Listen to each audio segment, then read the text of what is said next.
కేంద్ర ప్రభుత్వము 22-23 రానున్నటువంటి ఫైనాన్షియల్ ఇయర్ కోసం ప్రవేశపెట్టినటువంటి బడ్జెట్ పైన రాష్ట్ర ముఖ్యమంత్రి గౌరవనీయులు కేసీఆర్ గారు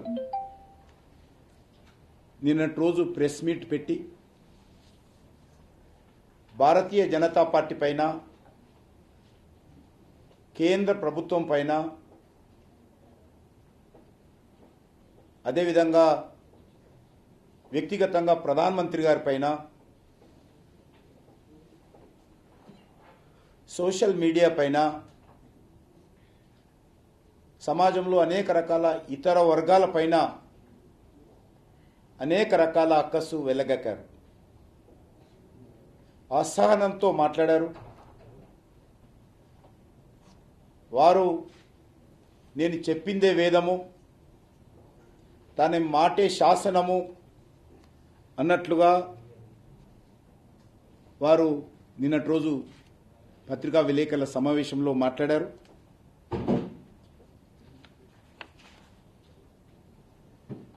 ముఖ్యంగా ఒక ముఖ్యమంత్రి స్థాయిలో ఉన్నటువంటి వ్యక్తి ఒక దేశ ప్రధానమంత్రి గారి గురించి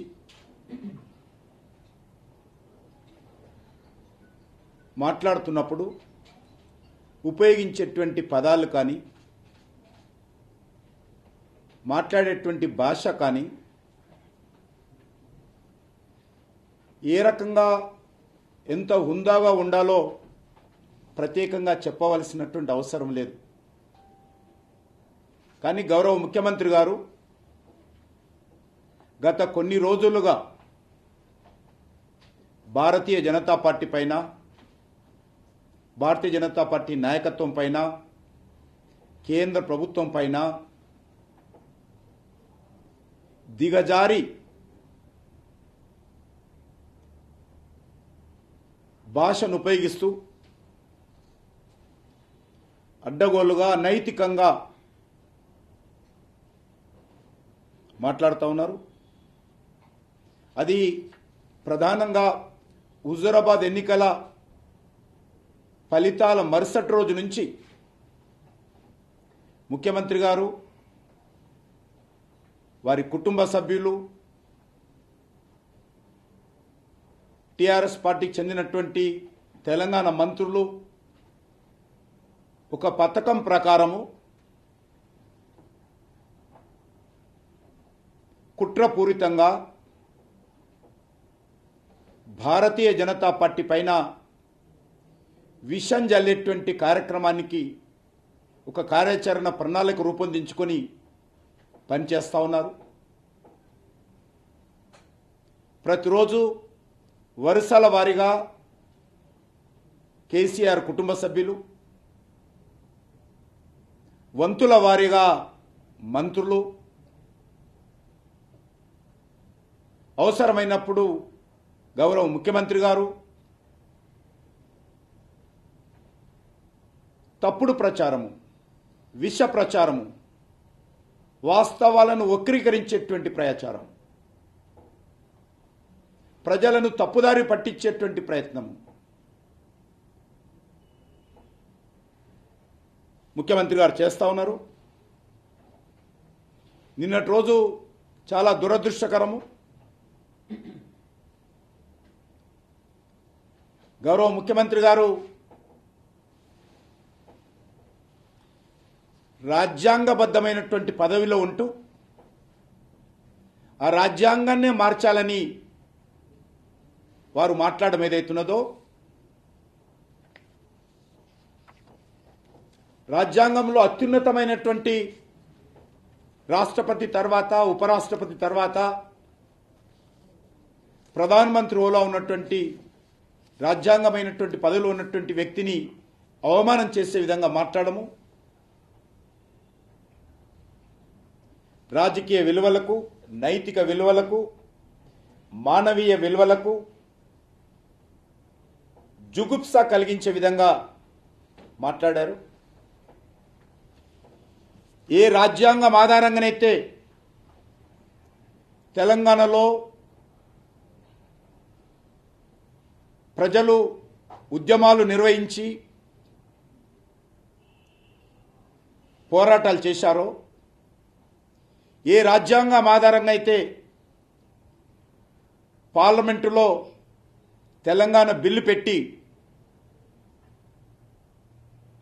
తెలంగాణ ఏర్పాటుకు చట్టం చేశారో, ఏ రాజ్యాంగం ఆధారంగా కేసీఆర్ గారు పార్టీ పెట్టుకున్నారో, ఏ రాజ్యాంగం ఆధారంగా కేసీఆర్ గారు ఎన్నికల్లో పోటీ చేసి 2 సార్లు గెలిచారో, ఆ రాజ్యాంగ రూపకల్పైనటువంటి డాక్టర్ బాబాసాహెబ్ అంబేద్కర్ గారిని అవమానించే విధంగా, అవహేళనగా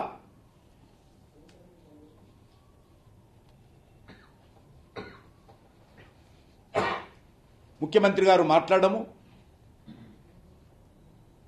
చాలా దురదృష్టకరం.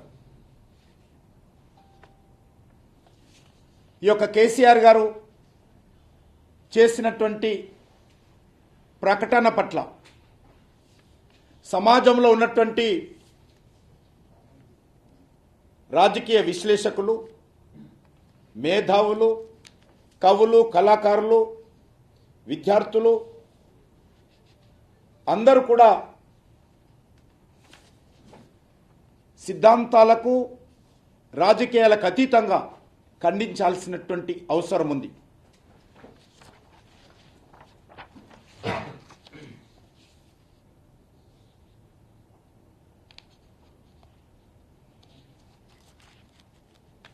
తెలంగాణ ఉద్యమ సమయంలో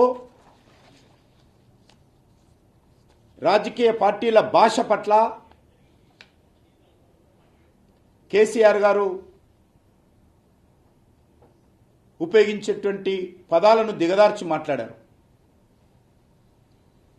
ముఖ్యమంత్రి అయిన తర్వాత మార్పు రావాల్సినటువంటి అవసరం ఉంది. అప్పుడు ఉద్యమాలు చేసేవాళ్ళం, రాజకీయ పార్టీలో మాత్రం ఉండేవాళ్ళం. కానీ ఇప్పుడు రాజ్యాంగబద్ధంగా పదవులో ఉన్నటువంటి వ్యక్తులు మాట్లాడేటువంటి విధానంలో, అభిప్రాయాలు వ్యక్తం చేసేటువంటి విధానంలో కొంత సంయమనం ఉండాల్సినటువంటి అవసరం ఉంది.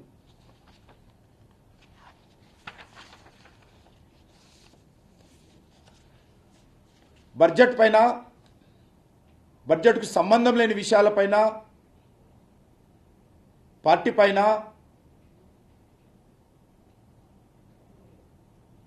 ముఖ్యమంత్రి స్థాయిలో మాట్లాడేటువంటి వ్యక్తులు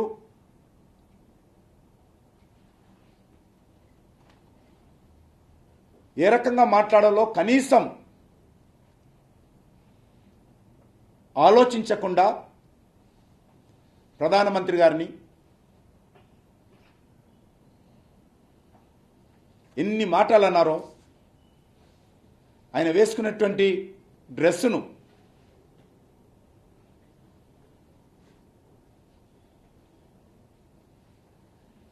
ఆయన వ్యక్తిగత విశ్వాసంతో ఆయన గడ్డాన్ని పెంచుకుంటే ప్రధానమంత్రిని ఒక ముఖ్యమంత్రి స్థాయిలో వ్యక్తి మాట్లాడడం, తమిళనాడుకి వెళ్తే తమిళనాడు యొక్క సాంప్రదాయమైనటువంటి లుంగిని ధరించి తమిళ ప్రజల యొక్క ఆచారాన్ని గౌరవించే విధంగా ప్రధానమంత్రి స్థాయిలో ఉన్నటువంటి వ్యక్తి బట్టలు వేసుకుంటే దాన్ని ముఖ్యమంత్రి గారు విమర్శించడం,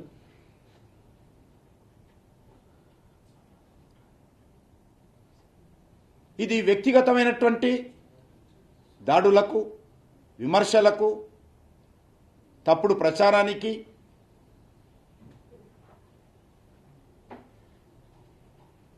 ముఖ్యమంత్రి స్థాయి వ్యక్తి వ్యవహరించడం ఏదైతున్నదో, మొదటి నుంచి కూడా ముఖ్యమంత్రి గారు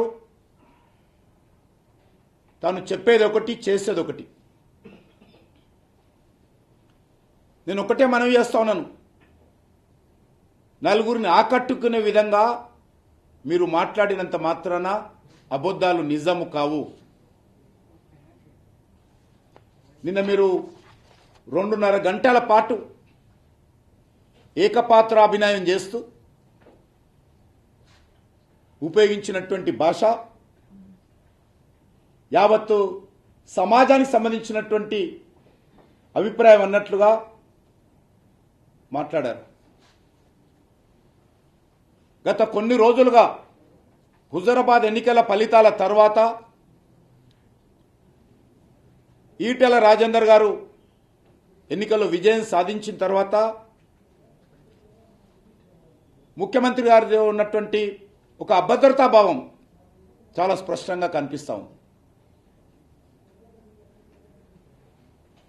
ముఖ్యమంత్రి గారి కుటుంబంలో ఉన్నటువంటి ఒక అభద్రతా భావం చాలా స్పష్టంగా కనిపిస్తా ఉంది. తనకు నచ్చంది ఈ సమాజంలో ఇంకెవరికి నచ్చకూడదు అన్నట్లుగా ఈరోజు ముఖ్యమంత్రి గారు వివరిస్తూ ఉన్నారు.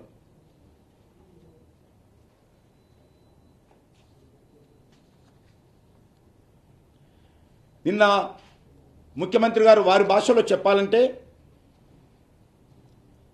నిన్న వారి 2.5 గంటలు గజకర్ణ గోకర్ణ టక్కు టమారాగా ఉండేటువంటి విధంగా మాట్లాడారు.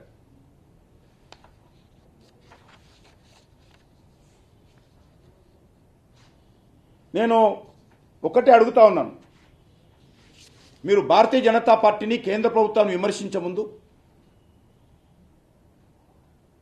రాష్ట్ర ప్రభుత్వం ఇచ్చినటువంటి హామీలు ఎంతవరకు పూర్తి చేశారో చెప్పాల్సినటువంటి అవసరం ఉంది. నిన్న బడ్జెట్లో కూడా అనేక రకాలుగా ప్రజలను తప్పుదారి పట్టించే విధంగా ప్రయత్నం చేశారు.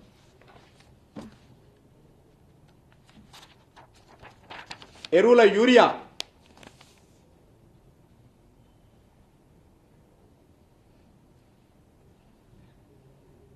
సబ్సిడీ తగ్గించారు బడ్జెట్లో అని చెప్పి ప్రచారం చేశారు.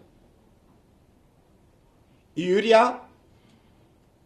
కేంద్ర ప్రభుత్వము 100కు 100% కేంద్ర ప్రభుత్వం సబ్సిడీ ఇచ్చేటువంటి పథకం ఇది. రాష్ట్రాలు కానీ తెలంగాణ ప్రభుత్వం కానీ కేసీఆర్ గారు కానీ యూరియా మీద ఒక నయా పైసా ఖర్చు పెట్టరు.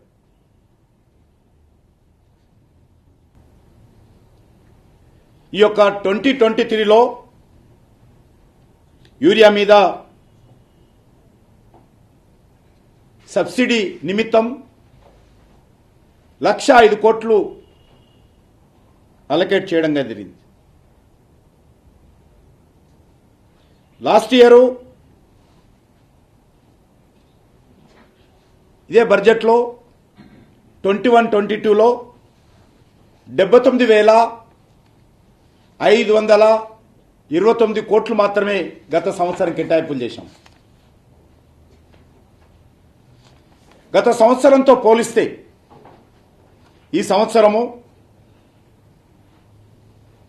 ఎరువుల పైన 33% అంటే 2023కి అంటే వచ్చేటువంటి ఫైనాన్షియల్ ఇయర్కు 33% యూరియా సబ్సిడీ అమౌంట్ పెంచడం జరిగింది. కానీ ఒకటి గుర్తుపెట్టుకోవాలి, బడ్జెట్ ఎస్టిమేషన్ వేరే ఉంటుంది, రివైజ్డ్ ఎస్టిమేషన్స్లో బడ్జెట్ మారుతూ ఉంది. లాస్ట్ ఇయర్ 21-22లో 79,529 కోట్ల నుంచి అది 1,40,000 కోట్లకు బడ్జెట్ రివైజ్ చేయడం జరిగింది. చాలా పెద్ద ఎత్తున అంతర్జాతీయ మార్కెట్లో విపరీతంగా ధరలు పెరగడంతో రైతుల మీద భారం పడకుండా పాత రేట్ల మీదనే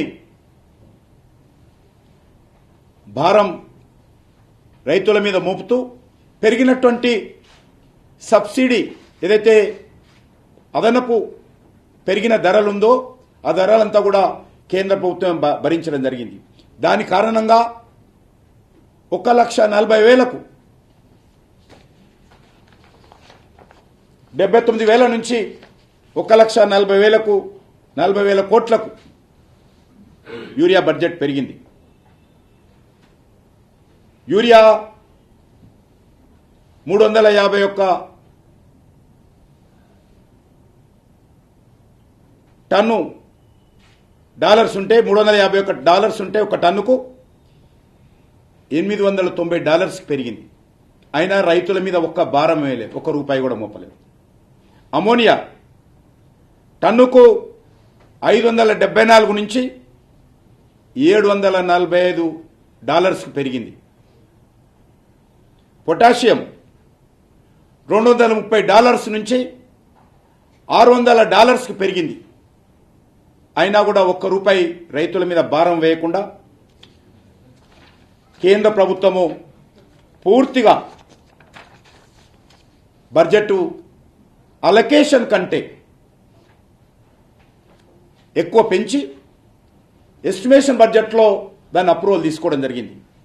అంతే తప్ప బడ్జెట్ అలొకేషన్లో 21-22కు అదేవిధంగా 22-23కి 33% పెరిగింది తప్ప బడ్జెట్ తగ్గలేదనే విషయాన్ని ఈ సందర్భంగా మనవి చేస్తా ఉన్నాను. అదేవిధంగా వారు ఒక ముఖ్యమంత్రి, రెండోసారి ముఖ్యమంత్రి అయ్యారు, గతంలో మంత్రిగా ఉన్నారు. బడ్జెట్ అలొకేషన్కు రివైజ్డ్కి సంబంధించినటువంటి బడ్జెట్కు తేడా ఉంటుందనే విషయాన్ని వారు సరైనటువంటి ఇన్ఫర్మేషన్ లేకుండా, వాళ్ళకు రాసిచ్చినటువంటి వాళ్ళు సరైనటువంటి వాస్తవాలు తెలియకుండా మాట్లాడి ఉంటారు. అది మంచి పద్ధతి కాదు. ఒక ముఖ్యమంత్రిగా కేంద్ర ప్రభుత్వం మీద ఇంత తీవ్రమైనటువంటి ఆరోపణలు చేస్తున్నప్పుడు, కోట్లాది మంది రైతులకు సంబంధించిన విషయం మాట్లాడుతున్నప్పుడు ఆచితూచి వాస్తవాలు తెలుసుకొని మాట్లాడాల్సిందిగా నేను కోరుతా ఉన్నాను. ఇప్పుడు కూడా ఏ దేశంలో ఏ ఒక్క రైతుకు కూడా బడ్జెట్ ఎంత కేటాయింపులు చేశామని కాదు, ఏ మాత్రం రైతులకు కొరత లేకుండా ఎరువులు అందించేటువంటి బాధ్యత భారత ప్రభుత్వానికి. అదృష్టవశాత్తు తెలంగాణలో రామగుండంలో కేంద్ర ప్రభుత్వం 6,000 కోట్లతో యూరియా పరిశ్రమ పెట్టింది. ఈ సంవత్సరం ఉత్పత్తికి వస్తూ ఉంది. అది తెలంగాణలో ఉన్నటువంటి రైతాంగానికే యూరియాను ముందుగా అందుబాటులో తీసుకొస్తాం. కాబట్టి ఎట్టి పరిస్థితుల్లో రైతులకు నష్టం జరగకుండా చూసే బాధ్యత భారతీయ జనతా పార్టీ కేంద్ర ప్రభుత్వం అయినప్పుడు కేసీఆర్ గారు అబద్ధాలు మాట్లాడము, అవాస్తవాలు మాట్లాడము ఏమాత్రం మంచిది కాదని మనవి చేస్తా ఉన్నాను. అదేవిధంగా rural employment guarantee scheme MNREGA దాని మీద కూడా కోత విధించారు అని మాట్లాడారు.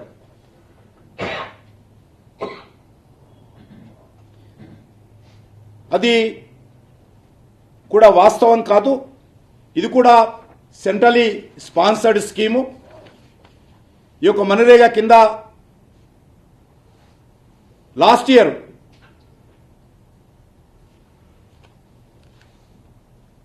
21-22లో 73,000 కోట్లు పెట్టాము. ఈ సంవత్సరం కూడా 73,000 కోట్లు పెట్టాము.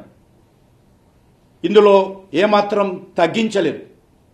తగ్గించామని ప్రచారం చేయడం వాస్తవం కాదు.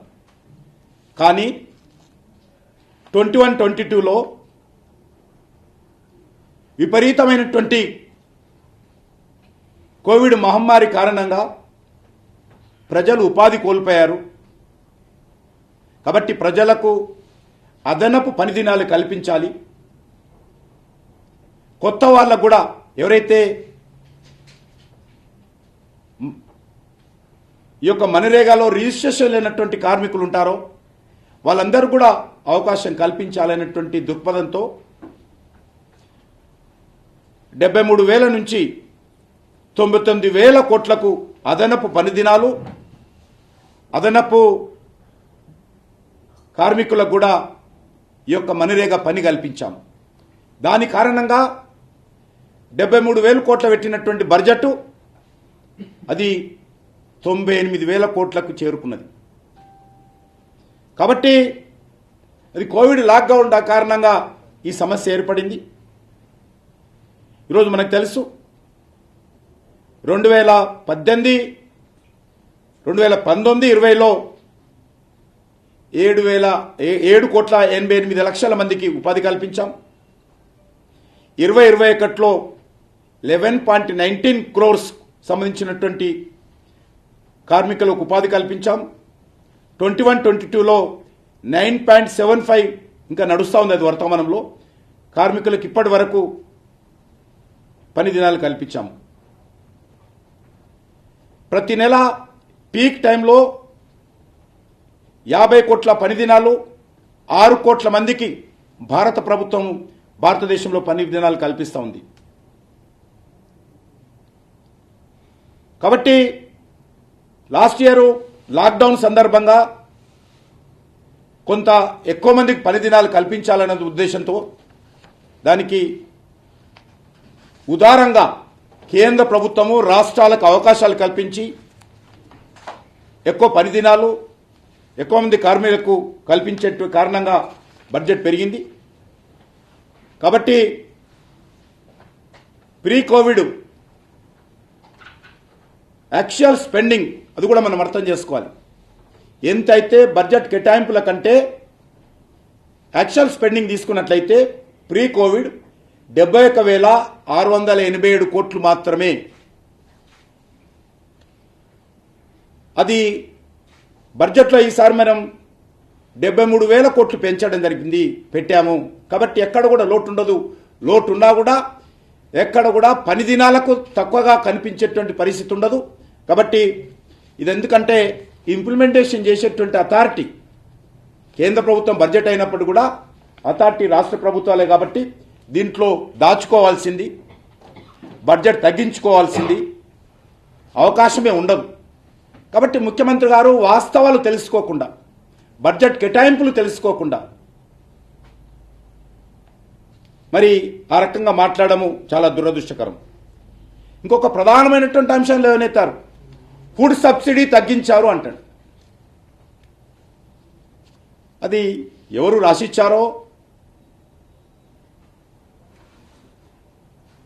ఏ రకమైనటువంటి వార్తల ద్వారా వారు స్పందించారో, కానీ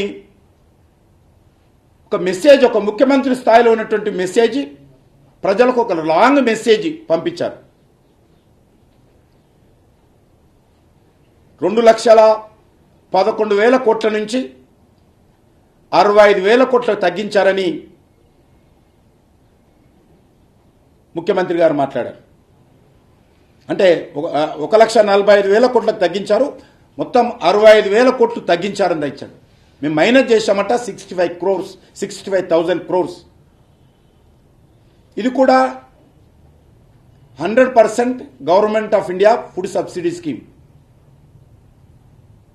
2015లో నరేంద్ర మోడీ గారి ప్రభుత్వం అధికారంలోకి వచ్చిన తర్వాత ఆహార భద్రతా చట్టం కింద దేశంలోని పేద ప్రజలందరికీ ₹3 కేజీ బియ్యం చొప్పున 80 కోట్ల మందికి ప్రతి నెల ఇచ్చేటువంటి కార్యక్రమమే ఈ యొక్క ఫుడ్ సబ్సిడీ.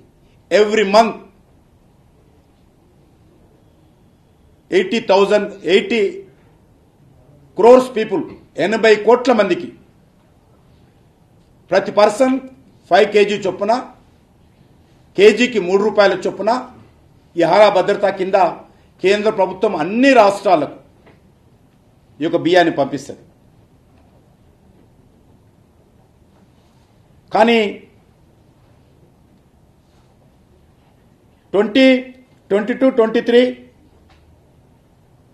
ఈ సంవత్సరం కూడా బడ్జెట్లో మేము 2,06,00,000 కోట్లు కేటాయించాము. వారు చెప్పినట్టుగా 1,45,000 కోట్లు కాదన్న విషయాన్ని ఈ సందర్భంగా స్పష్టం చేస్తా ఉన్నాను. 2021లో కూడా ఈ యొక్క ప్రధానమంత్రి గరీబ్ కళ్యాణ్ యోజన కింద దేశంలో ఉన్నటువంటి ప్రజలందరికీ 18 నెలల పాటు ఉచితంగా బియ్యం ఇవ్వడం జరిగింది. మొత్తం ఈ కరోనాలో మేము ఉచిత బియ్యం ఏవైతే ప్రతి వ్యక్తికి 80 కోట్ల మందికి 5 కేజీల బియ్యం ఇస్తున్నామో ఒక దాని మీదనే 260 కోట్ల రూపాయలు ఖర్చు పెట్టడం జరిగింది. 2,60,000 కోట్లు 2,60,000 కోట్లు ఖాళీ ఉచిత బియ్యం మీదనే కేంద్ర ప్రభుత్వం ఖర్చు పెట్టింది. అదేవిధంగా ఈ స్కీము ఎట్టి పరిస్థితుల్లో కూడా డబ్బులు తగ్గించలేదు. ఈసారి 2022-2023 కూడా ఫుడ్ సబ్సిడీ కింద 2,06,000 కోట్ల రూపాయలు కేటాయించామనే విషయాన్ని ఈ సందర్భంగా మనవి చేస్తా ఉన్నాం. అదేవిధంగా కరోనా తర్వాత బడ్జెట్ పెంచలేదు, తగ్గించారని చెప్పి ముఖ్యమంత్రి గారు మరో ఆరోపణ చేశారు. ఇది కూడా వాస్తవం కాదు. ఇది ఈ సంవత్సరము 21-22 చూసినట్లయితే 71,268 కోట్లు గత సంవత్సరం బడ్జెట్లో పెట్టాము. ఈ సంవత్సరము 83,000 కోట్ల రూపాయలు అంటే 15% పెంచాం. ఈ సంవత్సరం చూసుకోకుండా ముఖ్యమంత్రి గారు తొందరపాటుతో మాట్లాడడం ఏదైతున్నదో మంచిది కాదు. Compare to the revised estimate 2021-2022 ఈ సంవత్సరము చాలా ఎక్కువ ఖర్చు పెట్టాం. ఎందుకంటే ఆ సంవత్సరము గ్యాస్ ప్లాంట్లు కానీ, పిఎస్ఏ ప్లాంట్లు కానీ, లేక కరోనాకు సంబంధించినటువంటి అనేక రకాల మౌలిక వసతులు కల్పించే విషయంలో కానీ కేంద్ర ప్రభుత్వము చాలా పెద్ద ఎత్తున emergency response and health system preparedness కింద కేంద్ర ప్రభుత్వం మౌలిక వసతుల కల్పన కోసం ఖర్చు పెట్టింది. అది దృష్టిలో పెట్టుకోకుండా ముఖ్యమంత్రి గారు మాట్లాడడం ఏదైతున్నదో దురదృష్టకరం చెప్పి మనం చేస్తా ఉన్నాను. అదేవిధంగా అది వన్ టైం ఇన్వెస్ట్మెంట్. ఆ వన్ టైం ఇన్వెస్ట్మెంట్కు రొటీన్గా ఖర్చు పెట్టడానికి తేడా ఉంటుంది. ఎందుకంటే కొన్ని వేల ప్రాంతాలలో ఆక్సిజన్ ప్లాంట్లు ఏర్పాటు చేయడం జరిగింది. అదేవిధంగా ఎక్విప్మెంట్స్ దిగుమతి చేసుకోవడం జరిగింది. ఎక్విప్మెంట్స్ దేశంలో ఉత్పత్తి చేయడం జరిగింది. ఆ విషయాన్ని కూడా వారు అర్థం చేసుకోలేకపోయారు. అదేవిధంగా ప్రధానమంత్రి స్వాస్థ్య సురక్ష యోజన కింద ఈ సంవత్సరము గత సంవత్సరంతో పోల్చూసినట్లయితే గత సంవత్సరం 7,000 కోట్లుంటే అది ఈ సంవత్సరం 10,000 కోట్లకు పెంచడం జరిగింది. ప్రధానమంత్రి Ayushman Bharat health infrastructure machine కింద ఈ సంవత్సరం కూడా బడ్జెట్ మొదటిసారి కేటాయింపులు చేయడం జరిగింది. ఈ రకంగా రాష్ట్ర ప్రభుత్వం ముఖ్యమంత్రి గారు ఈ విధంగా మాట్లాడడం మంచిది కాదు. నదుల అనుసంధానం అనేటువంటిది ఈ మొగోడు కావేరులో కలుపుతాడట భాష. నేను అననిది ఇంతే, ఇంకా చాలా ఉన్నాయి కానీ ఇది కనుక్కోకుండా వచ్చింది, క్షమించాలి, విడ్రా చేసుకుంటున్నా అట అని ప్రధానమంత్రి గారు ఉద్దేశించి మాట్లాడతాడు. ఇది ఏ ప్రాతిపాదికన ముఖ్యమంత్రి గారు అన్నో తెలియదు. చాలా స్పష్టంగా బడ్జెట్లో చెప్పడం జరిగింది. వారు చాలాసార్లు అన్నారు, ఈ దేశానికి 65,000 టీఎంసీల నీరు అందుబాటులో ఉంటే కేవలం 35,000 టీఎంసీలనే వాడుకుంటున్నామని చెప్పి నిన్న కూడా అన్నారు. ఒక దిక్కు ఆ మాట అంటూ మరొక దిక్కు కేంద్ర ప్రభుత్వము నదుల అనుసంధానం ఈరోజు నరేంద్ర మోడీ గారు వచ్చిన తర్వాత చర్చ కాదు. గత 50 సంవత్సరాలుగా దీని మీద చర్చ జరుగుతూ ఉంది. అనేక ప్రభుత్వాలు టాస్క్ ఫోర్సులు ఏర్పాటు చేశాయి. అనేక ప్రభుత్వాలు దీని మీద పరిశోధనలు చేశారు, నివేదికలు రూపొందించారు. అనేక ప్రభుత్వాలు కూడా బడ్జెట్ ఎస్టిమేషన్స్ తయారు చేశారు. దీని మీద ఏ రకమైనటువంటి విధానంలో ఈ యొక్క నదుల అనుసంధానం చెయ్యాలనే విషయం కూడా చర్చ జరిగాయి. కానీ ఈరోజు ఒక దిక్కు నదు సంధానం ఎలా చేస్తారు మీరు? కాబట్టి ఒకసారి ఫైనాన్స్ మినిస్టర్ యొక్క ఉపన్యాసము ముఖ్యమంత్రి గారు వినాలి. పేరా 37 ఆఫ్ నిర్మలా సీతారామన్ గారి speech clearly says draft DPRs of 5 river links, draft DPRs of 5 river links, namely Daman Ganga Pinjal 1, Para Tapi Narmada 2, Godavari Krishna 3, Krishna Pennar 4, 5 Pennar Kaveri have been finalised అని చెప్పడం జరిగింది. ఈ 5 ప్రాజెక్టుల విషయంలో ఈ యొక్క డ్రాఫ్ట్ డిపిఆర్ తయారైంది. దీనికి once A consensus is reached among the beneficiary states, the centre will provide support for implementation. ఇది కొత్తగా చర్చించింది కాదు, గత 40-50 సంవత్సరాలుగా చర్చిస్తున్నది.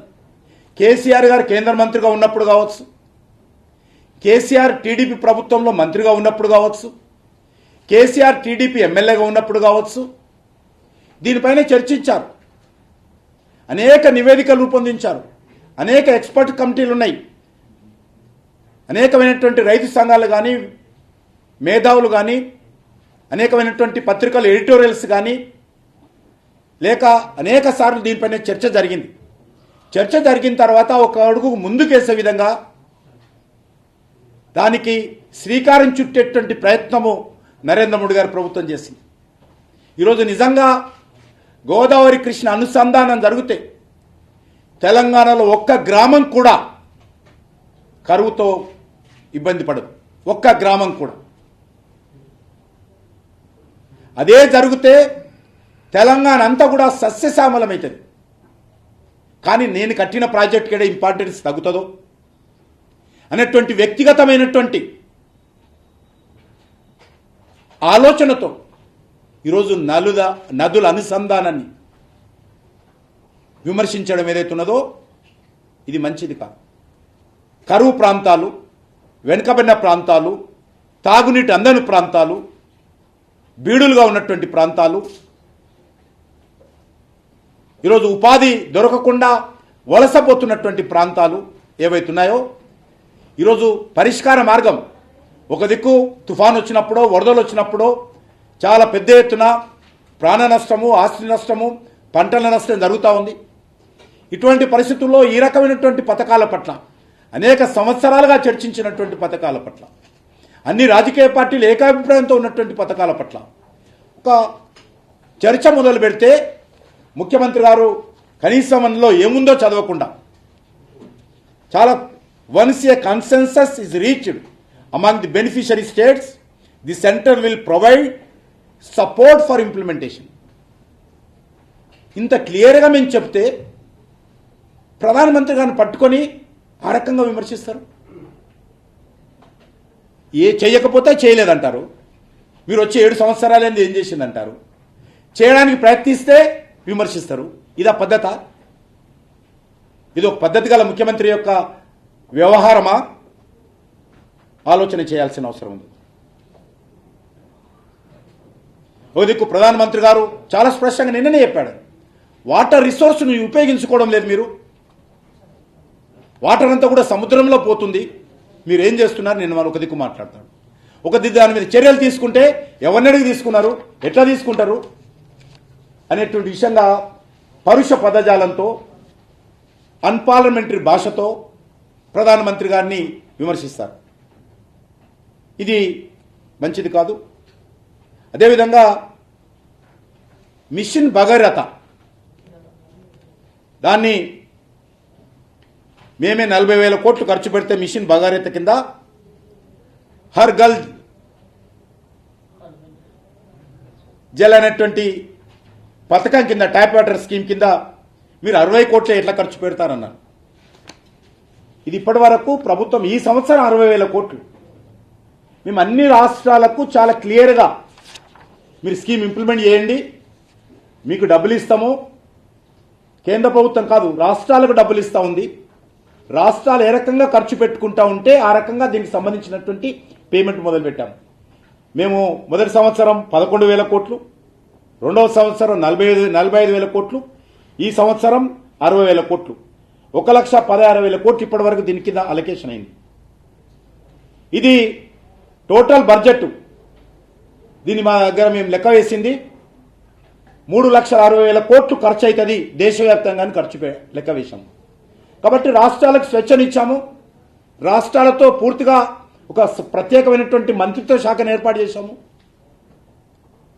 ఏర్పాటు చేసి వారి ద్వారా దీనికి సంబంధించినటువంటి ఎప్పటికప్పుడు నివేదికలు తీసుకుంటున్నాము, డబ్బులు ఇస్తూ ఉన్నాము.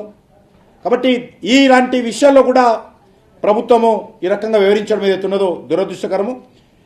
కేంద్ర ప్రభుత్వము ఖర్చు పెడుతున్నటువంటి అప్రాక్సిమేట్లీ ఒక ఇంటికి 24,000 ఖర్చు అవుతుంది కేంద్ర ప్రభుత్వ బడ్జెట్. అదే రాష్ట్ర ప్రభుత్వానికి వచ్చినట్లయితే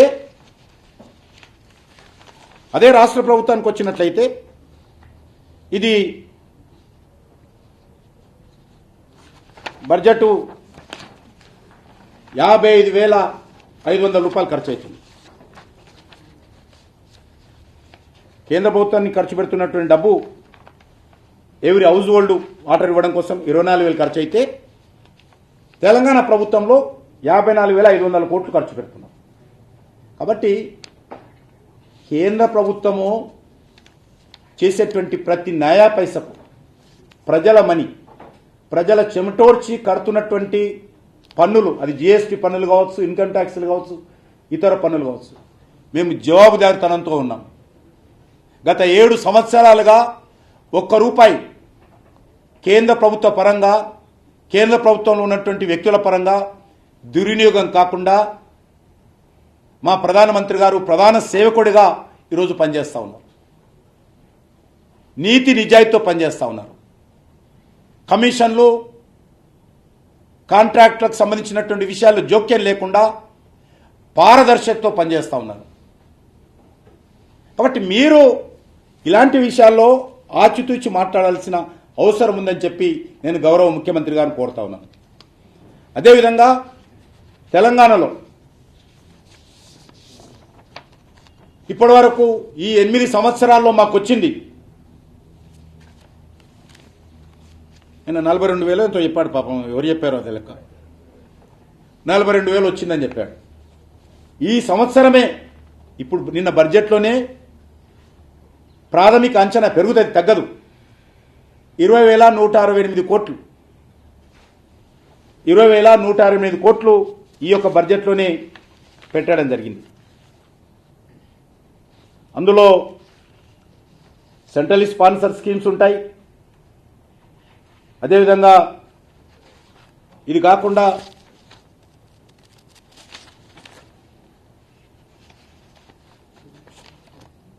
ఫైనాన్స్ కమిషన్ గ్రాంట్స్ ఉంటాయి.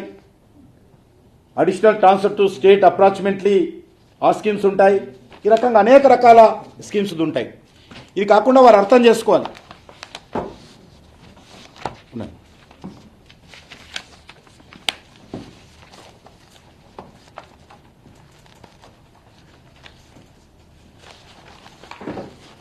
నేషనల్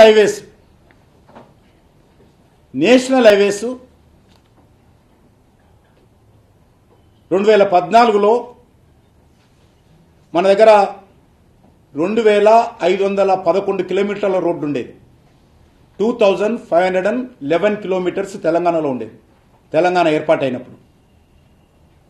నరేంద్ర మోడీ గారు ప్రభుత్వం వచ్చిన తర్వాత ఈరోజు స్వాతంత్రం వచ్చినప్పటి నుంచి 7 సంవత్సరాల క్రితం వరకు కూడా తెలంగాణలో 2511 కిలోమీటర్ల జాతీయ రహదారులు ఉండేవి. అవి పక్కా రోడ్లు కాదు, కానీ ఈరోజు అద్భుతమైనటువంటి రోడ్డు వేస్తే 10 సంవత్సరాలు క్వాలిటీ ఉండే విధంగా బడ్జెట్ పెంచి పర్యవేక్షణతో అద్భుతమైనటువంటి రోడ్లు ఈరోజు జాతీయ రహదారులు జరుగుతూ ఉన్నాయి. ఈ సంవత్సరము ఇప్పుడు చూస్తే 2511 కోట్ల నుంచి 2511 కిలోమీటర్ల నుంచి 4993 కిలోమీటర్లకు పెరిగింది. ఫిబ్రవరి 2022 ఈ మంత్ వరకు 4993 కిలోమీటర్స్కు ఈరోజు పెరగడం జరిగింది. ఈ రకంగా భారత ప్రభుత్వం పనిచేస్తూ ఉంటే తెలంగాణకు ఏమిచ్చింది? వీరికి ప్రగతి భవన్కి ఇవ్వాలి చెక్ అంతా కూడా, అయ్యా నువ్వే ఖర్చు పెట్టుకో, మీ కుటుంబమే ఖర్చు పెట్టని, మీ పార్టీ వాళ్ళకే పంచుకో, ట్రాక్టర్లు మీరే పంచుకోండి, కాంట్రాక్టర్లు మీరే తీసుకోండి, కాంట్రాక్టర్లతో మీరే మాట్లాడుకోండి అనే విధంగా ప్రతి విషయం మీరు ఇస్తే అప్పుడు ఖర్చు పెట్టినట్లు లెక్క. అది మంచి సాంప్రదాయం కాదు. ఇప్పుడు ఆన్గోయింగ్ ప్రాజెక్ట్ చెప్తాను. ఇప్పటి వరకు నేను చెప్పాను 4993 కిలోమీటర్లు తెలంగాణలో ఈరోజు రోడ్లు పెరిగాయి. ఇప్పుడు ఆన్గోయింగ్ ప్రాజెక్ట్స్ వర్తమానంలో 1103 కిలోమీటర్లు పనులు జరుగుతూ ఉన్నాయి. ఆన్గోయింగ్ ప్రాజెక్ట్ నేషనల్ హైవేస్ 12,221 కోట్లు ఇప్పుడు ఆన్గోయింగ్ ప్రాజెక్టుల మీద ఖర్చు పెడతా ఉన్నాం. అదేవిధంగా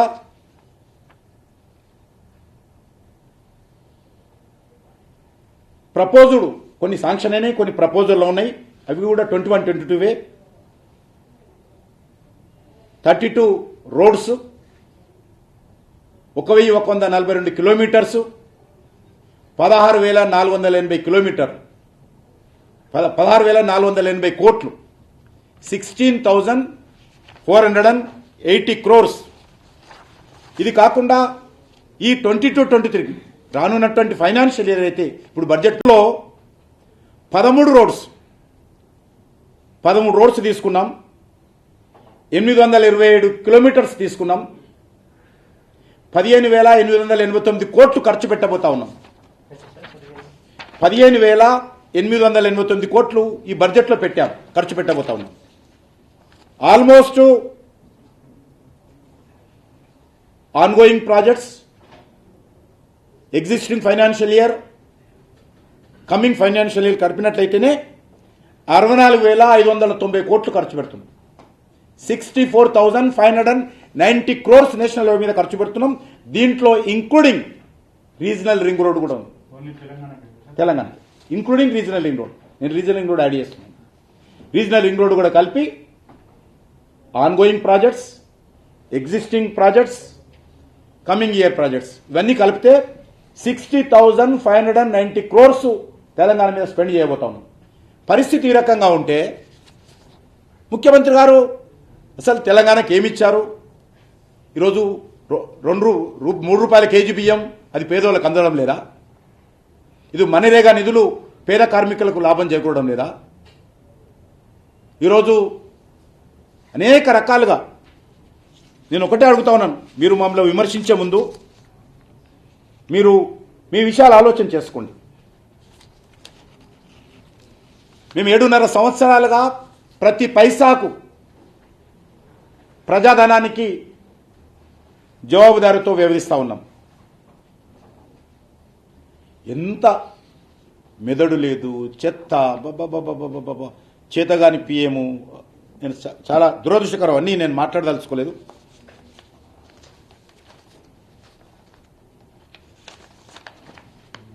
ఇది ప్రోగ్రెసివ్ బడ్జెట్, మౌలిక వసతులకు పెద్దపీట వేసే బడ్జెట్, ఉత్పత్తి రంగానికి ఊతమిచ్చేటువంటి బడ్జెట్, ఉపాధి అవకాశాలను కల్పించేటువంటి బడ్జెట్, ట్యాక్స్ ఫ్రీ బడ్జెట్. అన్నిటికంటే ముఖ్యంగా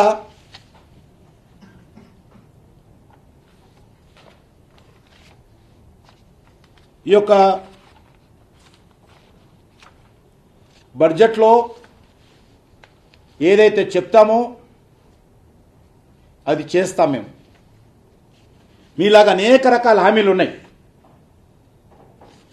హామీలలో ఏవి కూడా మీరు చాలా హామీలు నేను ఇప్పుడు మీ మాటలు వీడియో ద్వారా నేను చూపిస్తాను. నా దగ్గర కొంత మాత్రమే ఉంది, ఇంకా చాలా ఉన్నాయి. ఆ రకంగా తీస్తే నాకు ఈరోజు అడిగితేనే కొంతమంది ఇచ్చారు, అవి చూపిస్తాను మీకు. మాది నేల విడిచి సాము చేసే ప్రభుత్వం కాదు.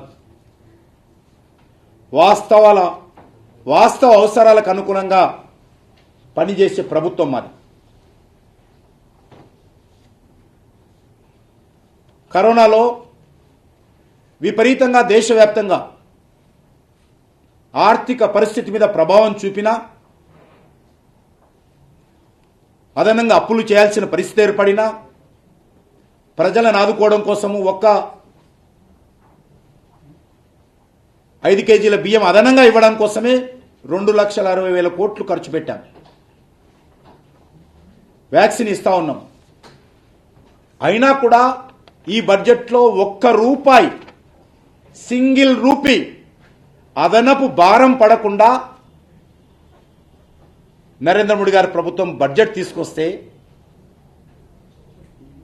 అభినందించాల్సింది పోయి విమర్శించడం ఏమాత్రం సమంజసం కాదు.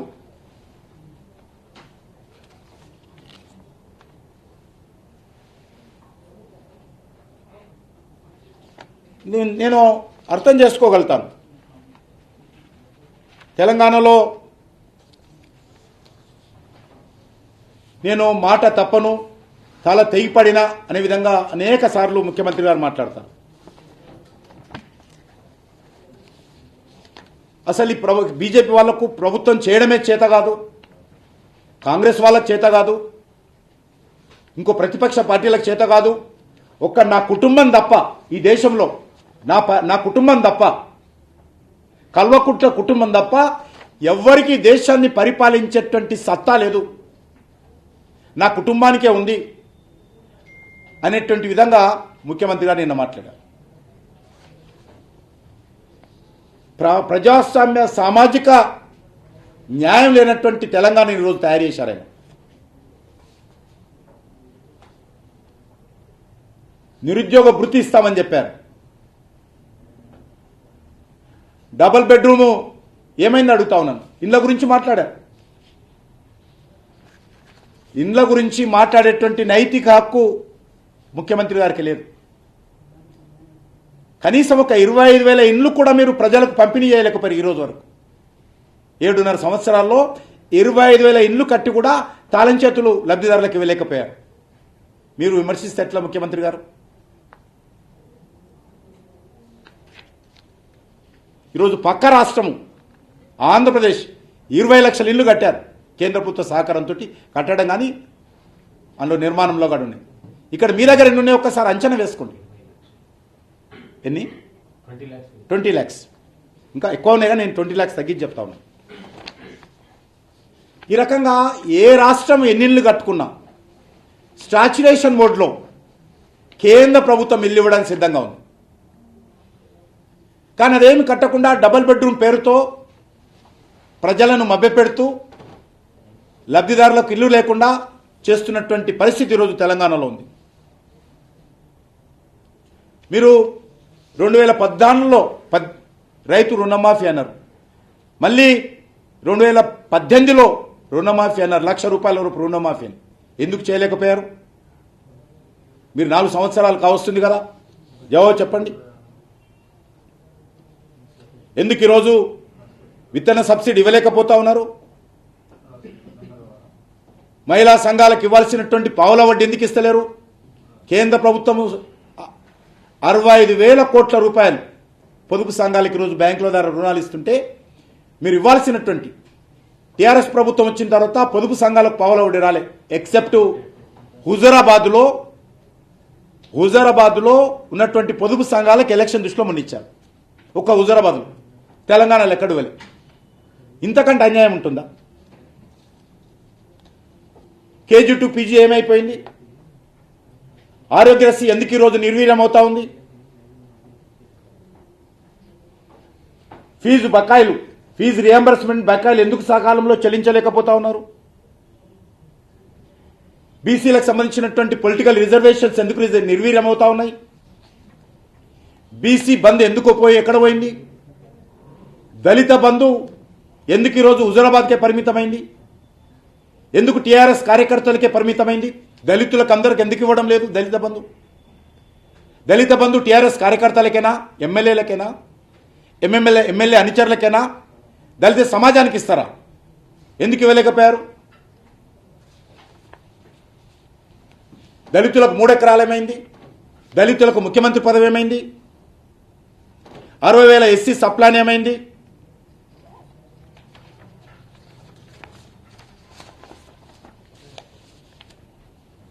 డ్రై పోర్టు, సూర్యాపేటలో dry port, కోదాలో dry port,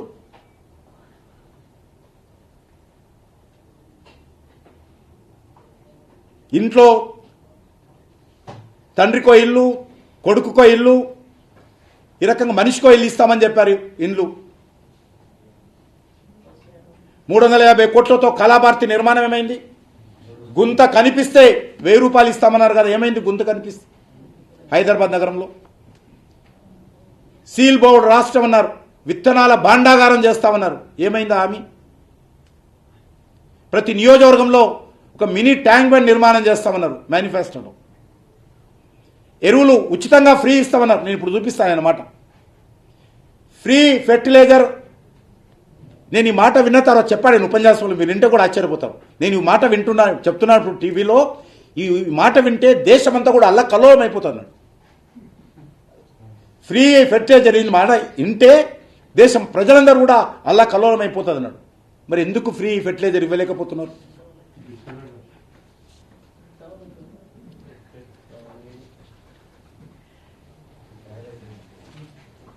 Hussain సాగర్లో ఆకాశ ఆర్మాలు నిర్మిస్తామన్నాడు. అందులో హోటళ్లు, ఆఫీసులు, మల్టీనేషనల్ ఆఫీసులు, అక్కడ ఉండేటువంటి స్లమ్లో ఉండేటువంటి ప్రజలు అందరు కలిసి జీవిస్తామని చెప్పారు. గ్రాఫిక్స్ బాగా అద్భుతంగా గులాబీ గ్రాఫిక్స్ తయారు చేసి ఆకాశ ఆర్మాలు ఏ రకంగా ఉంటాయి హుస్సేన్ సాగర్లో చూపించారు. ఏమైందని అడుగుతా ఉన్నాను. కనీసము మీరు కొబ్బరి నీళ్ళు చేస్తామన్నారు హుస్సేన్ సాగర్లో, తాగొచ్చు అని చెప్పారు. మీరు ఆకాశ ఆర్మాలు సంగతి పెట్టు, కలుషితమైనటువంటి ఆ యొక్క హుస్సేన్ నగర్ కూడా ప్రక్షాళన చేయలేకపోయారు.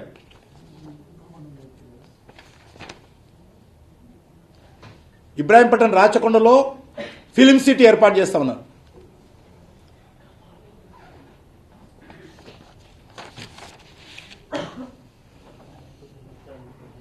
ఎలివేటెడ్ ఎక్స్ప్రెస్ మూసి మీద చెప్పి చాలా రోజులు అయిపోయింది. మేము చాలా నరుక్కుంటాం తప్ప ఆడిన మాట తప్పే సాంప్రదాయం మా కేసీఆర్ కుటుంబంలో లేదన్నాడు. ఆకాశవాణి 40 ఆకాశవాణి నిర్మాణం చేస్తాం. 125 అడుగుల ఎత్తులో అంబేద్కర్ విగ్రహం, అంబేద్కర్ హాలు, పరిశోధన, చివరకు అంబేద్కర్ రాజ్యాంగానికి ఎసరు పెడుతున్నాడు. నేను అడుగుతా ఉన్నాను ముఖ్యమంత్రి గారిని, యాదాద్రికి ఎంఎంటీఎస్ మీరు హామీ ఇచ్చారు. ఈరోజు కేంద్ర ప్రభుత్వం తరఫున నేను మీకు ఉత్తరం రాశాను. ఎంఎంటీఎస్కు కేంద్ర ప్రభుత్వం ప్రాజెక్టు రెడీ చేసింది. రాష్ట్ర ప్రభుత్వం తరఫున ఇవ్వాల్సినటువంటి మీ యొక్క క్లియరెన్స్ కానీ మీ షేర్ కానీ ఇవ్వండి, మేము ఎంఎంటీఎస్ చేయడానికి సిద్ధంగా ఉన్నాం. ఎందుకు చేయలేకపోతున్నారు? ఈరోజు ఎంఎంటీఎస్ విషయంలో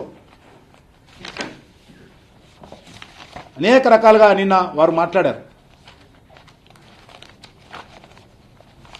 ఎంఎంటీఎస్ విషయంలో second phase, MMTS second phase 835 కోట్లతో ప్రాజెక్టు ప్లాన్ చేస్తే దానికి రాష్ట్ర ప్రభుత్వము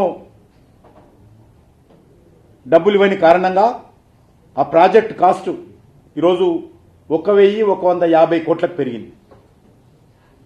రాష్ట్ర ప్రభుత్వ వాటా 760 కోట్లు ఇవ్వాల్సి ఉంటే ఇప్పటి వరకు 128 కోట్లు మాత్రమే ఇచ్చింది. ఎంఎంటీఎస్ అనేది పేదవాడి ట్రైన్. రూపాయలు ఇస్తే హైదరాబాద్ సిటీలో ఎక్కడైనా తిరగవచ్చు రోజంతా.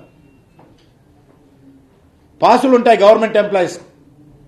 ఇప్పుడు యాదాద్రికి వెళ్ళడానికి కూడా కొత్త రూట్ వేయడానికి కూడా కేంద్ర ప్రభుత్వం సిద్ధమైంది. నేను సైన్స్ సిటీ హైదరాబాద్కి ఇస్తాము కేంద్ర ప్రభుత్వం తరఫున, మీరు ల్యాండ్ చూపించండి, సైన్స్ సిటీ ఇస్తామని చెప్తే ఉలుకోలేదు పలుకులేదు రాష్ట్ర ప్రభుత్వం నుంచి.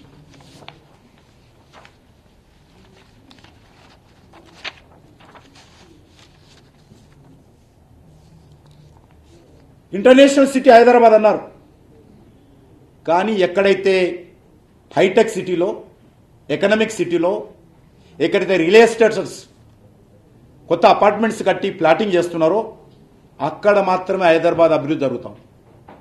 ఎక్కడైతే కాలనీస్ ఉన్నాయో, మిడిల్ క్లాస్ ఫ్యామిలీస్ ఉన్నాయో, ఎక్కడైతే మషీరాబాద్ కావచ్చు, సికింద్రాబాద్ కావచ్చు, అంబర్పేట కావచ్చు, ఖైరతాబాద్ కావచ్చు, ఓల్డ్ సిటీ కావచ్చు, మలక్పేట కావచ్చు, గౌల్పుర కావచ్చు, కనీసం రోడ్లు పట్టించుకునే పరిస్థితి లేదు. ఇది విశ్వనగరం అంటే మీ హైటెక్ సిటీ మాత్రమే విశ్వనగరమా? పేద ప్రజలు, మధ్యతరగతి ప్రజలు ఉండేటువంటి వాళ్ళ కనీస వసతులు కూడా ఇవ్వరా?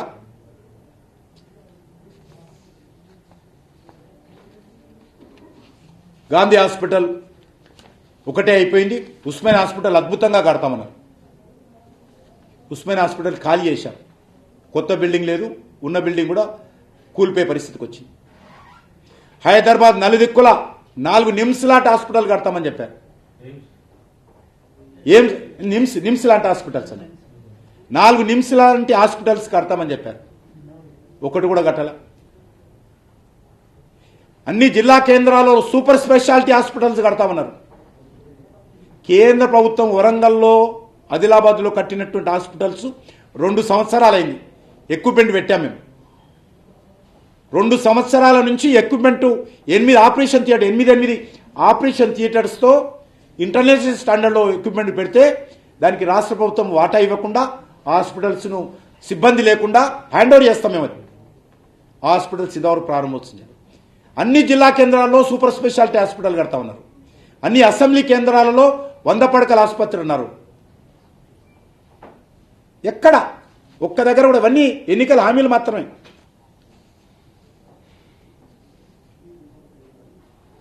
తెలంగాణ విమోచన ఉత్సవాలు చేస్తామని చెప్పారు, అవి కూడా ఇప్పుడు. నేను తెలంగాణ ఉద్యమంలోనే ఎగ్జిబిషన్ గ్రౌండ్లో మీటింగ్ పెట్టాం, జర్నలిస్టుల సదస్సు, తెలంగాణ ఉద్యమానికి మద్దతుగా. అలా చెప్పారు ఆయన, మన తెలంగాణ వస్తే ఏ ఒక్క జర్నలిస్ట్ కూడా ఇల్లు లేని జర్నలిస్ట్ ఉండొద్దు. జర్నలిస్ట్ అంటే కెమెరా పట్టుకునేటువంటి అబ్బాయి నుంచి మొదలు పెడితే ప్రతి ఒక్కరు కూడా జర్నలిస్టే, అందరికి ఇల్లు ఇస్తారని చెప్పాడు. ముఖ్యమంత్రి అయితే అసెంబ్లీలో బయట కూడా చెప్పాడు. మరి తెలంగాణ జర్నలిస్టు భవన్ ఎక్కడ పోయిందో, ఆ యొక్క జర్నలిస్టులకు ఇల్లు ఎక్కడ పోయినాయో తెలియదు. నేను అన్న ఒకటి చెప్పారు, హాస్పిటల్స్ ఈ మధ్యలోనే అది కూడా ఉన్నదన్న. మీరు కెనడాకి వెళ్ళండి, కెనడాలో అద్భుతమైనటువంటి ఆసుపత్రులు ఉన్నాయట.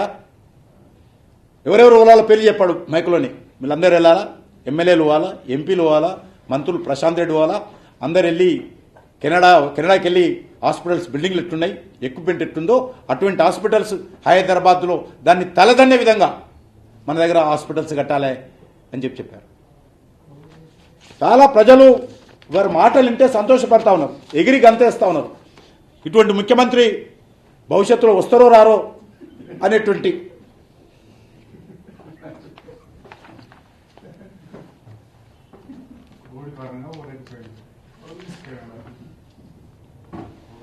చివరకు అమరవీరులు చనిపోతే తెలంగాణ ఉద్యమంలో వాళ్ళకి సహాయం చేయడంలో కూడా మీరు కోత పెట్టారు.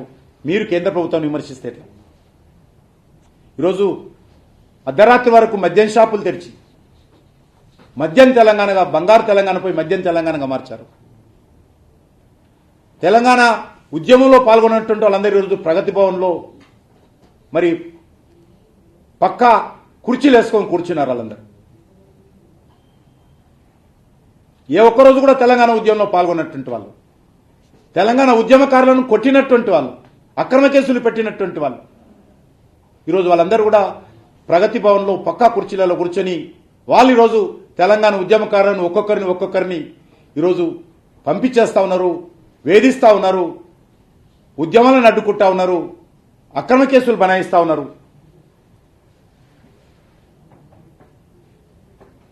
ప్రశ్నిస్తే దాడులు, నిలదీస్తే కేసులు, పోరాడితే జైళ్లు. ఈరోజు తెలంగాణ వారు భారతీయ జనతా పార్టీని విమర్శించేటువంటి నైతిక హక్కు లేదు. అదేవిధంగా ఎస్సీ సప్లాన్ ఏమైంది? ఈరోజు రాష్ట్ర ఆదాయము రానున్న రోజుల్లో వడ్డీలో కూడా సరిపోయేటువంటి పరిస్థితులు ఉన్నాయి. వారు భారతీయ జనతా పార్టీని విమర్శిస్తారు. నిరుద్యోగ భృతి ఇస్తామని చెప్పారు నిరుద్యోగులందరికీ. ఫసల్ బీమా యోజన అమలు లేదు. ఫసల్ బీమా యోజనలో రాష్ట్ర ప్రభుత్వ వాటా కట్టని కారణంగా రైతులు నష్టపోతా ఉన్నారు. 7.5 సంవత్సరాలైంది, కొత్త రేషన్ కార్డు లేవు. కాంట్రాక్ట్ ఉద్యోగాలు తొలగించారు. ఈరోజు అనేక రకాలుగా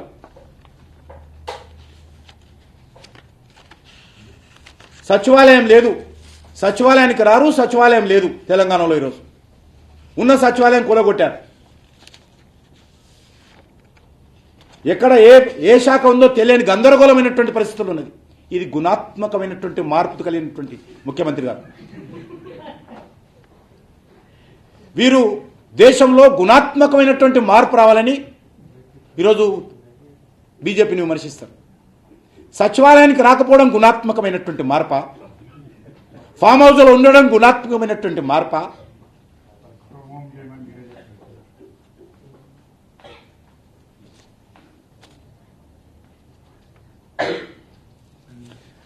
ఐదు సంవత్సరాలు ఈ దేశంలో 50% పైగా ఉన్నటువంటి మహిళలు, 5 సంవత్సరాలు మహిళా మంత్రివర్గంలో ప్రాతినిధ్యం లేనటువంటి మంత్రి నడిపినటువంటి మీరు భారతీయ జనతా పార్టీని, నరేంద్ర మోడీ గారిని విమర్శిస్తూ గుణాత్మకమైనటువంటి మార్పు తీసుకొస్తారా మీరు?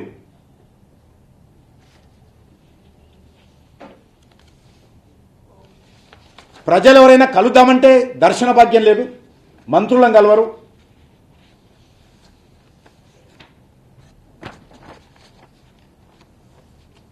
కొడుకేమో రోజు ఉదయశ్రీ కంపెనీల గురించి మాట్లాడతారు. ఇప్పుడు వారు నువ్వు అడ్వర్టైజ్మెంట్ వచ్చింది, ముఖ్యమంత్రి గారి ఫోటో, కొడుకైనటువంటి కేటీఆర్ గారి ఫోటో, మిగతా మంత్రులందరూ చిన్న ఫోటోలు. ఏ ప్రాతిపదికన వేస్తారు వీళ్ళు? రాజ్యాంగానికి అతీతమైనటువంటి శక్తి కేటీఆర్ గారు. ఎన్ని మాట్లాడారు నిన్న, ఎన్ని రకాలుగా మాట్లాడారు.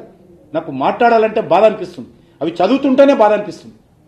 ఒక ముఖ్యమంత్రి స్థాయిలో ఈరోజు నాకు తెలిసినంత వరకు పాకిస్తాన్ వాళ్ళు కూడా, మనకు శత్రువు అయినటువంటి పాకిస్తాన్ దేశానికి సంబంధించినటువంటి ప్రధానమంత్రి కూడా మనం ప్రధానమంత్రి పట్ల ఆ రకంగా మాట్లాడారు. చాలా బాధతో చెప్తా ఉన్నాను. కానీ మన రాష్ట్రంలో ఒక ముఖ్యమంత్రి, ఒక ప్రధానమంత్రి గారి పట్ల మాట్లాడినటువంటి మాటలు, ఉపయోగించినటువంటి భాష చాలా బాధతో మాట్లాడుతా ఉన్నాం. అవినీతి, కుటుంబ పాలన, నియంతృత్వ పాలన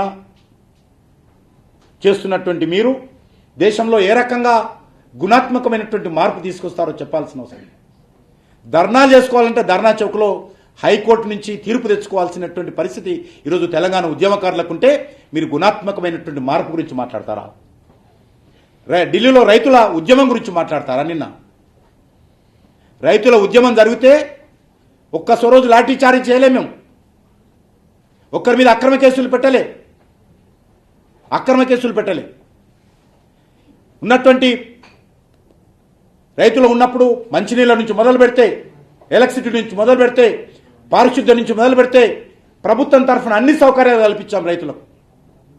కానీ మీరు అక్రమ కేసులు పెట్టి జర్నలిస్టుల నుంచి మొదలు పెడితే, మిమ్మల్ని ప్రశ్నిస్తే, మీ నియంతృత్వాన్ని ప్రశ్నిస్తే, మీ అవినీతిని ప్రశ్నిస్తే, మీ కుటుంబ పాలన ప్రశ్నిస్తే జైల్లో పెడుతున్నారు మీరు.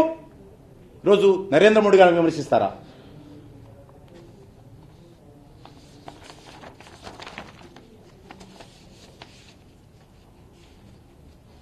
ఈ యొక్క అనేక రకాల ధర్మశ్లోకం ప్రవచించి అధర్మశ్లోకం మాట్లాడుతున్నది మంత్రి గారు అని ఒక మహిళ అనకుండా ఆమెను విమర్శించాడు. మహాభారతంలో శ్లోకం కోట్ చేస్తే దాన్ని కూడా విమర్శించాడు. నేను అడుగుతా ఉన్నాను, నిజాం షుగర్ ఫ్యాక్టరీ ఎందుకు తెరవలేదు మీరు? నిజాం షుగర్ ఫ్యాక్టరీ తెరుస్తామని మేనిఫెస్టోలో పెట్టారు కదా, ఎందుకు తెరవలేదు?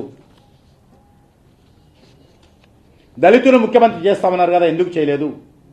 3 ఎకరాల స్థలం ఇస్తామన్నారు కదా, ఎందుకు ఇవ్వలేదు? ఉద్యోగాలు భర్తీ చేస్తామన్నారు కదా, ఎందుకు చేయలేదు?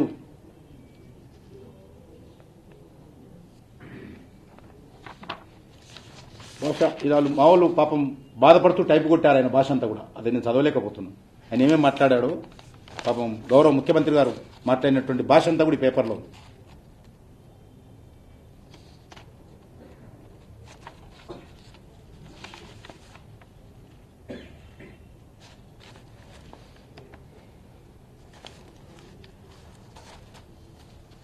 దళితులక, గిరిజనులక, మైనార్టీలక ఎవరి కోసం ఈ ప్రభుత్వం పనిచేస్తుందని వాస్తవమే. మేము నరేంద్ర మోడీ గారు సొంత కుటుంబానికి మాత్రం పనిచేస్తలేరు.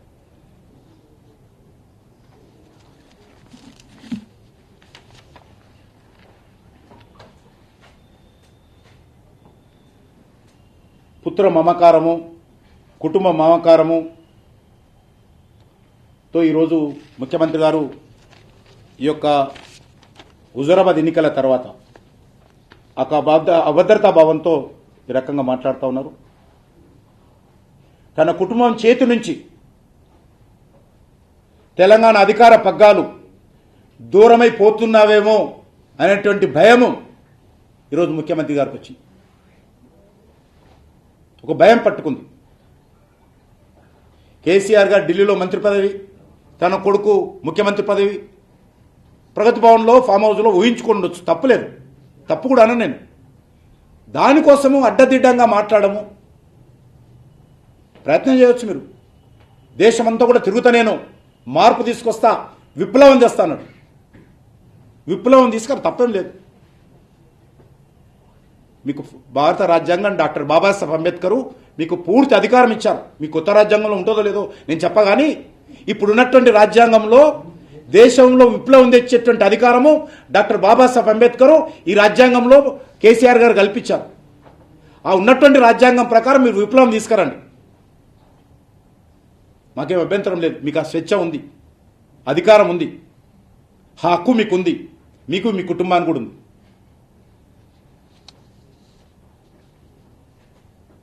కానీ ఆ మార్పు తెస్తానో తేనో, ఉన్నది ఉంటుందో పోతుందో అన్న భయంతో అడ్డంగా మాట్లాడడం నిజంగా చాలా దురదృష్టకరం అని చెప్పి నేను ఈ సందర్భంగా మాట్లాడుతూ ఉన్నాను. ఇంకా చెప్పడానికి చాలా రకాలుగా ఈరోజు అనేక విషయాలు ఉన్నప్పటికీ కూడా మరి నేను మరొక చిన్న విషయం చెప్పి నేను ముగిస్తాను. నిన్న ఒక మాట అన్నాడు, బీజేపీ అధికారంలో రాగానే 7 మండలాలను తీసుకుపోయి 7 మండలాలు ఇచ్చేశారన్నాడు. ఇది 2014 ఎన్నికల ప్రణాళిక. This is the first page, this is the second page. అప్పుడు మేము అధికారంలో రేం. అందులో 4వ పేజీలో మాట రాశాడు చంద్రశేఖరరావు, ప్రజా విధేయుడు కల్వకుంట్ల చంద్రశేఖరరావు అధ్యక్షుడు, తెలంగాణ రాష్ట్ర సమితి. అందులో లాస్ట్ బట్ 1 పేరాలో రాశాడు, పోలవరం ముంపు గ్రామాలను తెలంగాణ నుంచి ఆంధ్రకు బదిలీ చేయడం ఇది చాలా అభ్యంతరకరం. మేమిచ్చింది కాదు ఇది. ఈ గ్రామాలను భారతీయ జనతా పార్టీ ప్రభుత్వమో నరేంద్ర మోడీ గారి ప్రభుత్వం కాదు, గతంలో ఉన్నటువంటి కాంగ్రెస్ ప్రభుత్వమే చట్టం చేసిపోయింది. ఈ చట్టం చేసినాక సకుటుంబ సపరివారంగా ముఖ్యమంత్రి గారు కాకముందు సోనియా గాంధీ గారు కలిశారు. కనీసం అప్పుడైనా అడగవచ్చు కదా, మళ్ళీ బిల్లు పెట్టియొచ్చు కదా దీనికి. అప్పుడు ఈ విషయం మాట్లాడినో లేరు. కానీ ఈరోజు దీన్ని కూడా భారతీయ జనతా పార్టీకి అంటగట్టడం. చట్టంలో ఉన్నది మీరు మేనిఫెస్టోలో పెట్టారు 14, అప్పుడు మేము అధికారంలో లేం. అప్పుడే చెప్పారు మీరు పోలవరం ముంపు గ్రామాలను తెలంగాణ నుంచి ఆంధ్రకు బదిలీ చేయడం అభ్యంతరకరం. ఆయన ఉత్తరం మేనిఫెస్టోలో రాసినటువంటి మొట్టమొదటి ఆయన ఉత్తరంలోనే ఉంది. దానికి భారతీయ జనతా పార్టీని అంటగట్టడం ఏంటి?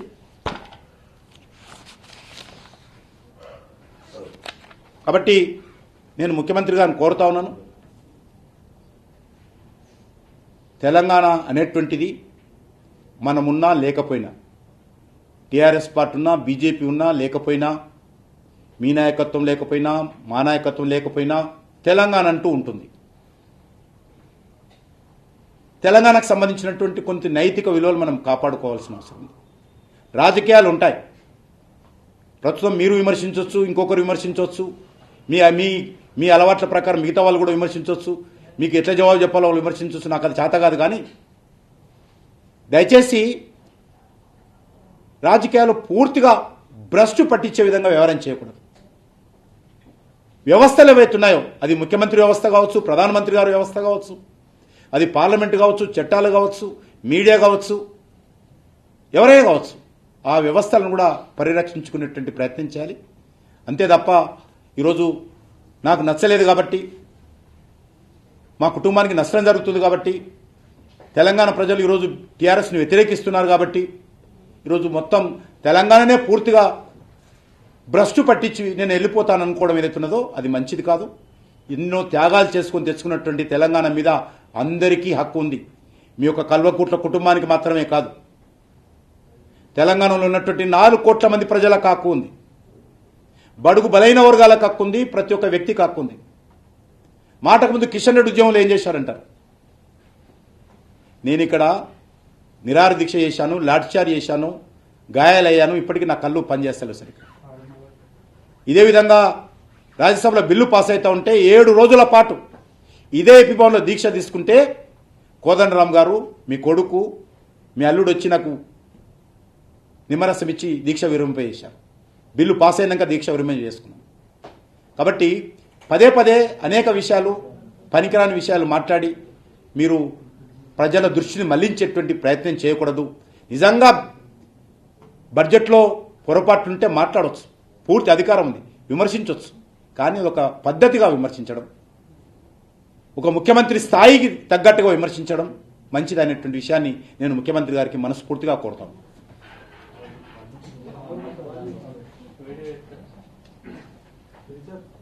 ఒక్క నిమిషం దయచేసి, ఆ వీడియోలు ఉన్నాయి, నేను మర్చిపోయినా. చాలా అద్భుతమైన వీడియో. మీరు కూడా ఇప్పుడు ఆ వీడియోలు వింటే మీరు కలవరం వచ్చేస్తుంది మీలో కూడా.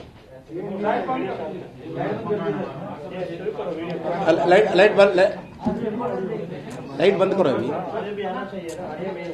అరే తొందర లైట్ ఇవ్వండి.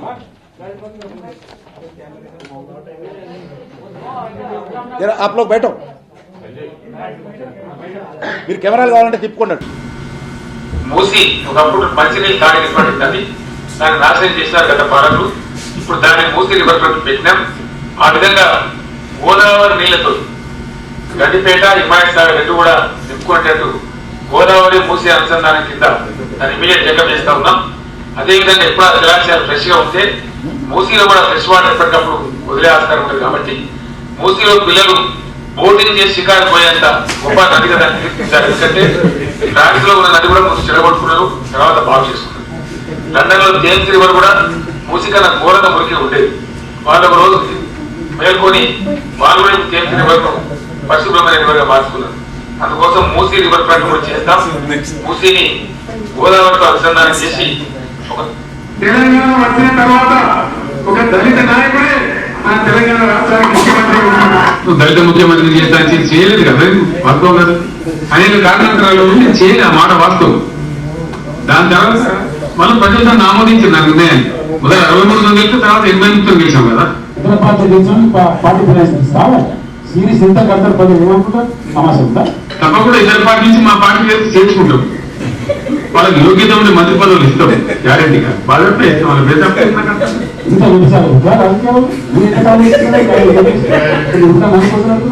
ఆమె మీరే చెప్తున్నారు.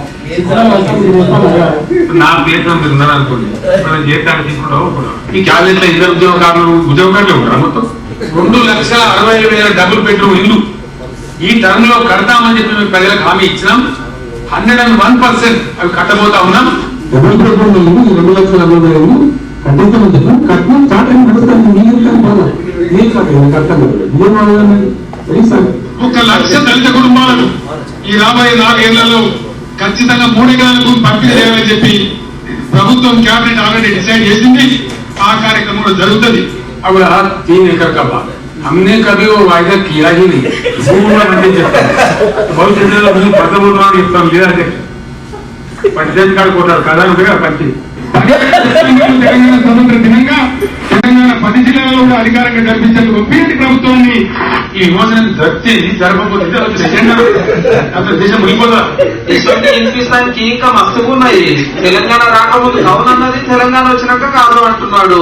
సీఎం సీత కూకోక ముందు ఏసమన్నది, సీఎం సీత కూర్చున్నాక చెప్పలేదు అంటున్నాడు. అప్పుడు ఏసమని చెప్పింది, ఇప్పుడు ఏదేమని చెప్తున్నాడు. అప్పుడు తప్పన్నది, ఇప్పుడు ఒప్పు అంటున్నాడు. అన్ని ముచ్చట్ల మీద కేసీఆర్ సారే ఇంత కుల చెప్పినాక ఇక మేం చెప్తానికి ఏమున్నది, బాధ కొత్త ఇంపించుడు తప్పితే అబద్ధాలు చెప్పం అధ్యక్ష. ఓట్లప్పుడు చెప్పి ఓట్లు రావాలి ఇద్దరు చెప్పి ఆ అలవాటు మా పార్టీకి లేదు. నేను ఎప్పటి నుంచో చెప్తా ఉన్నా, కేసీఆర్ పదవులు అవసరం లేదు, నేను కాపలా కుక్కలా ఉంటా అని చెప్పిన. ఒక్కసారి చెప్పలే, 100 సార్లు చెప్పిన. మళ్ళీ చెప్తా ఉన్నా, రేపు తెలంగాణ రాష్ట్రానికి ఖచ్చితంగా ఒక దళిత నాయకుడే ముఖ్యమంత్రిగా ఉంటాడు. ఆ దళిత నాయకుల ఆధ్వర్యంలోనే అన్ని వర్గాల ప్రజల సంక్షేమాన్ని చేసుకుని తీర్థమని చెప్పి మనం చేస్తాం.